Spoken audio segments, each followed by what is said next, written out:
বিদেশি বিনিয়োগকারীদের পূর্ণ নিরাপত্তার আশ্বাস, পুলিশের জরুরি হটলাইন। সংবাদপত্রের গুণগত মনোনয়নে টাস্কফোর্স গঠন করবে সরকার, বললেন মাহফুজ আলম।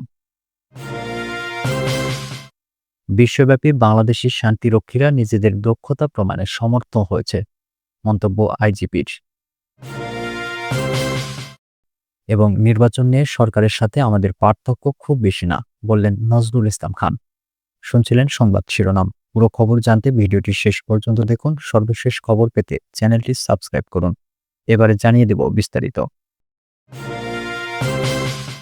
বিদেশি বিনিয়োগকারীদের পূর্ণ নিরাপত্তার আশ্বাস, পুলিশের জরুরি হটলাইন। বিদেশি বিনিয়োগকারীদের জন্য একটি বিশেষ জরুরি যোগাযোগ হটলাইন চালু করার ঘোষণা দিয়েছে বাংলাদেশ পুলিশ, যার মাধ্যমে নিরাপত্তা সংক্রান্ত যে কোনো ঘটনা তারা সরাসরি জানতে পারবেন এবং তাৎক্ষণিক সহায়তা পাবেন। সোমবার পুলিশের মহাপরিদর্শক বাহারুল আলম এবং বাংলাদেশ বিনিয়োগ উন্নয়ন কর্তৃপক্ষের নির্বাহী চেয়ারম্যান চৌধুরী আশিক মাহমুদ বিন হারুনের যৌথ বৈঠক থেকে এই ঘোষণা দেওয়া হয়েছে। এ বৈঠকে কিছুদিন আগে গাজায় ইসরায়েলি হামলার প্রতিবাদে আন্দোলনের সময় ভাঙচুরের শিকার 6টি বিদেশি প্রতিষ্ঠানের প্রতিনিধিরাও উপস্থিত ছিলেন। প্রধান উপদেষ্টার আনুষ্ঠানিক ফেসবুক পেজে দেওয়া এক পোস্টে এসব তথ্য জানিয়েছে তার প্রেস উইং। বিডা চেয়ারম্যান ও আইজিপির যৌথ সভাপতিত্বে অনুষ্ঠিত এই বৈঠকে উপস্থিত ছিলেন Nestle Bangladesh, Coca Cola Bangladesh beverages, Unilever Bangladesh, Bata shoe company, Reckitt Benckiser Bangladesh, PepsiCo এবং জুবিল্যান্ট ফুড ওয়ার্কস বাংলাদেশ সহ প্রধান বিদেশি কোম্পানিগুলোর নির্বাহীরা। গত 7 থেকে 8 এপ্রিল দেশের বেশ কয়েকটি শহরে এসব প্রতিষ্ঠানের স্থাপনায় ভাঙচুর, লুটের মতো ঘটনা ঘটে। পুলিশ জানায় এসব ঘটনায় অন্তত 140 জনকে গ্রেপ্তার এবং প্রায় 1 ডজন মামলা করা হয়েছে। বিডার নির্বাহী চেয়ারম্যান আশিক চৌধুরী বলেন, একই ছাদের নিচে আইজিপি সহ পুলিশের ঊর্ধ্বতন কর্মকর্তা ও ব্যবসায়ী নেতাদের অংশগ্রহণে এই বৈঠক কেবল সময় উপযোগী নয়, বরং নজিরবিহীনও বটে। এটি কেবল প্রতীকী উদ্যোগ নয়, এটি একটি শক্ত বার্তা বাংলাদেশ তার বিনিয়োগকারীদের পাশে থাকার বিষয়ে গুরুত্ব দিচ্ছে, বিশেষত প্রতিকূলতা দেখা দিলে।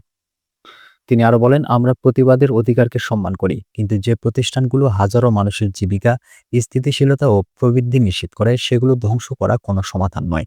এ সময় ভাঙচুর ও লুটপাটে অংশগ্রহণকারীদের বিরুদ্ধে পুলিশের দ্রুত পদক্ষেপ নেওয়ার অঙ্গীকারের প্রশংসা করেন আশিক চৌধুরীর। সংবাদপত্রের গুণগত মনোনয়নে টাস্কফোর্স গঠন করবে সরকার। তথ্য ও সম্প্রচার উপদেষ্টা মোহাম্মদ মাহফুজ আলম বলেছেন, সংবাদপত্রের গুণগত মনোনয়নে টাস্কফোর্স গঠন করবে সরকার। এই টাস্কফোর্স স্বচ্ছতার সঙ্গে সংবাদপত্রের প্রকৃত প্রচার সংখ্যা নির্ধারণ, ভয়েস বোর্ড বাস্তবায়ন, বিজ্ঞাপন হার নির্ধারণ সহ সংবাদপত্রের সার্বিক উন্নয়নে কাজ করবে। সোমবার তথ্য ও সম্প্রচার মন্ত্রণালয়ের সভাকক্ষে চলচ্চিত্র ও প্রকাশনা অধিদপ্তরের অংশীজনদের সভায় উপদেষ্টা কথা বলেন। সরকারের নীতিমালা মেনে সংবাদপত্র প্রকাশের উপর গুরুত্ব আরোপ করে উপদেষ্টা বলেন, যেসব সংবাদপত্র সরকারি নীতিমালা মেনে প্রকাশিত হবে, সেসব সংবাদপত্র বিজ্ঞাপন সহ সরকারি সুবিধা পাবে। গণমাধ্যম প্রতিষ্ঠানসমূহ ট্যাক্স দেয় কিনা সে বিষয়টিও যাচাই করা প্রয়োজন। সরকার কোনো সংবাদপত্র বন্ধ করতে চায় না উল্লেখ করে তিনি বলেন, সংবাদপত্র প্রকাশের সঙ্গে সংশ্লিষ্ট প্রত্যেকটি স্তরে স্বচ্ছতা নিশ্চিত করতে হবে এবং বিভিন্ন সংবাদপত্রের মধ্যে প্রতিযোগিতার পরিবেশ সৃষ্টি করতে হবে। তিনি বলেন, বিগত ফ্যাসিবাদী সরকারের আমলে অনেক মন্ত্রী এমপি বিভিন্নভাবে গণমাধ্যমের মালিক হয়েছেন। এসব গণমাধ্যমের সার্বিক অবস্থা যাচাই করে প্রয়োজনীয় পদক্ষেপ গ্রহণ করতে হবে। সভায় গণমাধ্যম সংস্কার কমিশনের প্রধান কামাল আহমেদ বলেন, যেসব সংবাদপত্রের মধ্যে সুষ্ঠু প্রতিযোগিতা থাকবে না, সেসব সংবাদপত্রকে সরকারি পৃষ্ঠপোষকতা প্রদান করা উচিত নয়। তিনি ইংরেজি সংবাদপত্রের জন্য পৃথক নীতিমালা করার উপর গুরুত্ব আরোপ করেন। কোনো সংবাদপত্র বন্ধ না করার জন্য সরকারের প্রতি আহ্বান জানান তিনি। বিশ্বব্যাপী বাংলাদেশি শান্তিরক্ষীরা নিজেদের দক্ষতা প্রমাণে সমর্থ হয়েছে, বললেন আইজিপি। পুলিশের মহাপরিদর্শক বাহারুল আলম বলেছেন, বিশ্বব্যাপী শান্তিরক্ষায় বাংলাদেশি শান্তিরক্ষীরা নিজেদের দক্ষতা প্রমাণে সমর্থ হয়েছেন। ভবিষ্যতেও তারা পেশাদারিত্বের সাথে দায়িত্ব পালন করে এই ধারা অব্যাহত রাখতে প্রতিশ্রুতিবদ্ধ। তিনি বলেন, বাংলাদেশ পুলিশ আরও অধিক হারে জাতিসংঘ শান্তিরক্ষা মিশনে পুলিশ প্রেরণে প্রস্তুত রয়েছে। জাতিসংঘের শান্তিরক্ষা কার্যক্রম বিষয়ক under secretary general Jean Pierre Lacroix police সদর দপ্তরের আইজিবির সাথে সাক্ষাৎ করতে আসলে তিনি কথা বলেন।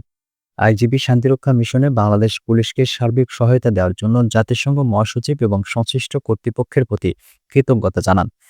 পুলিশ হেডকোয়ার্টার্সের এআইজি ইনামুল হক সাগর স্বাক্ষরিত এক সংবাদ বিজ্ঞপ্তিতে তথ্য জানানো হয়। জাতিসংঘ শান্তিরক্ষা মিশনে পুলিশ সদস্যদের পেশাদারিত্বের ভূয়সী প্রশংসা করে আন্ডার সেক্রেটারি জেনারেল বলেন, পৃথিবীর যুদ্ধবিধ্বস্ত বিভিন্ন দেশের শান্তিরক্ষায় তারা অনন্য ভূমিকা রাখছেন। নির্বাচন নিয়ে সরকারের সাথে আমাদের পার্থক্য খুব বেশি না, বললেন নজরুল ইসলাম খান।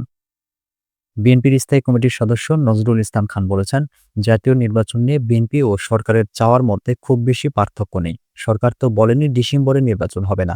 এজন্য আমরা বলেছি ডিসেম্বরের একটা তারিখ ধরে রোডম্যাপ ঘোষণা করা হোক। সোমবার সন্ধ্যায় রাজধানীর গুলশানের বিএনপি চেয়ারপারসনের রাজনৈতিক কার্যালয়ে বাংলাদেশ লেবার পার্টির নেতাদের সাথে এক বৈঠকের পর তিনি এসব কথা বলেন। সাংবাদিকদের এক প্রশ্নের উত্তরে নজরুল ইসলাম খান বলেন, প্রয়োজনীয় সংস্কার শেষে নির্বাচন অনুষ্ঠানের জন্য ডিসেম্বরের বেশি অপেক্ষা করার কারণ আমরা দেখি না।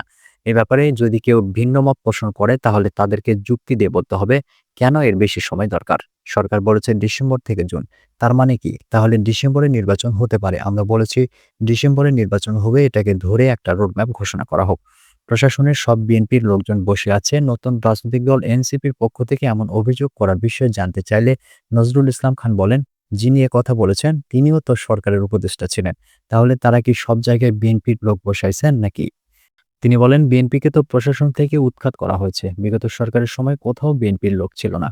যারা আওয়ামী লীগের সময় বৈষম্যের শিকার হয়েছিল, অন্যায়ভাবে যাদের সরিয়ে দেওয়া হয়েছিল, চাকরিচ্যুত করা হয়েছিল, তাদের ৭০০-র মতো অফিসার, ১১৪ জন সচিব সহ ভূতাপেক্ষ পদোন্নতি দেওয়া হয়েছে। এদের মধ্যে একজনও বিএনপির নয়। তাহলে বিএনপির লোককে বসানো হলো কোথায়? যাদের বঞ্চিত করা হয়েছে তাদের একজন কেউ যদি পদায়ন করা হতো তাহলে বলতে পারতেন বিএনপির লোক বসানো হয়েছে। তাহলে এই কথাটির যুক্তি কি বলে মন্তব্য করেছেন তিনি।